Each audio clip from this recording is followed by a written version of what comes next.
যোগ্য প্রার্থী বাছাইয়ে আসন ভিত্তিক জরিপ চালাচ্ছে বিএনপি।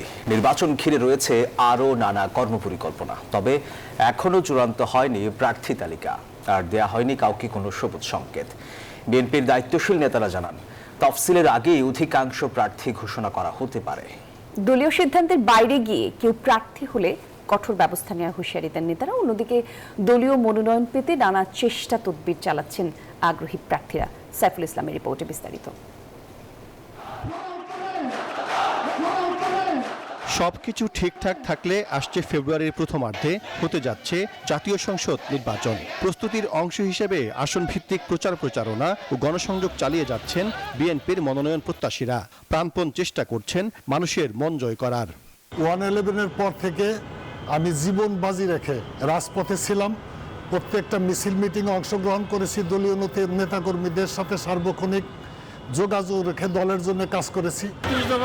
প্রচারের মাধ্যমে আমরা নির্বাচনের প্রচারণা শুরু করেছি।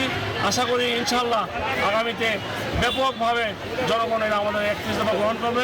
সামাজিক যোগাযোগ মাধ্যম ও কিছু গণমাধ্যমে ধানের শীষের প্রার্থী কারা হচ্ছেন তা নিয়ে নানা প্রচারণা রয়েছে। বান্ডেল থাকলে প্রতি সেনমানিতে টাকা বাঁচবে। বিকাশ সেনমানি বান্ডেল কিনে জিতুন প্রতি লেনদেনে। তবে দলের হাইকমান্ড থেকে সুনির্দিষ্ট সিদ্ধান্ত এখনো পাননি বলে জানান মনোনয়ন প্রত্যাশীরা। তাদের আশা, অতীতের ত্যাগ আর যোগ্যতাকে মূল্যায়ন করবে দল। গত 16 বছর ফেসিবাদ বিরোধী আন্দোলনে যারা রাজপথে ছিল, পার্টির দুঃসময়ে যারা পিঠ দেখায়নি, পৃষ্ঠ প্রদর্শন করেনি, তাদেরকে পার্টি মূল্যায়ন করবে। বিএনপি মনে করে ভীষণ চ্যালেঞ্জিং হবে আগামী নির্বাচন।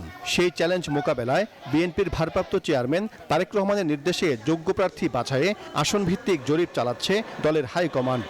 সে সৎ কিনা, জনগণের জন্য কাজ করবে কিনা, জনগণের মাঝে তার গ্রহণযোগ্যতা আছে কিনা, এবং দলের দুঃসময় ছিল কিনা, এই সব কিছুই একটা ফ্যাক্টর হিসেবে কাজ করে। বিএনপির সর্বোচ্চ নীতি নির্ধারণী ফোরাম স্থায়ী কমিটির সদস্য ইকবাল হাসান মাহমুদ টুকু জানিয়েছেন, দলের পক্ষ থেকে এখনো কাউকে গ্রিন সিগন্যাল দেয়া হয়নি। তবে কাজ চলছে যোগ্য প্রার্থী বাছাইয়ে। আমাদের ত্যাগী কর্মীগুলা যারা নাকি এই যুদ্ধের মাঠে ছিল, তাদের মধ্যে থেকে যে জনগণের কাছে সবচেয়ে সমাদৃত, তাকেই আমরা আগামী নির্বাচন করার জন্য যোগ্য মনে করব এবং তাদেরকে নমিনেশন দেওয়া হবে। তো সে প্রক্রিয়া চলছে। আমাদের চেয়ারম্যান সাহেব দিন রাত কাজ করে যাচ্ছে ব্যাপারে, বিভিন্ন যাচাই বাছাই করছে। সব ঠিকঠাক থাকলে তফসিল আগেও দিয়ে দিতে পারি। আমরা যে মনে করি না সব ঠিকঠাক করেছি, তফসিল পরে দেবো, সেটাও করতে পারি। তিনি বলেন, ব্যক্তি নয়, দলের হয়ে কাজ করতে হবে সবাইকে। দলীয় সিদ্ধান্তের বাইরে গেলে সাংগঠনিক ব্যবস্থা নেওয়ার কথা জানান বিএনপির নেতা। ন্যাচারালি ইলেকশনটা হচ্ছে আমাদের জন্য একটা অ্যাসিড টেস্ট। সেখানে যে দলের নিজের স্বার্থে যদি দলের মধ্যে বিভাজন সৃষ্টি করে, অবশ্যই দলীয় ব্যবস্থা গ্রহণ করা হবে। তিনি জানান, অনেকদিন ধরে যোগপত আন্দোলনে অংশ নেয়া দলগুলোর জন্য আগামী নির্বাচনে কিছু আসন ছাড়তে পারে বিএনপি। তারা নির্বাচন কোথায় করতে চায় সেগুলো আমরা তাদের কাছ থেকে সংগ্রহ করছি। সাইফুল ইসলাম, নিউজ 24, ঢাকা।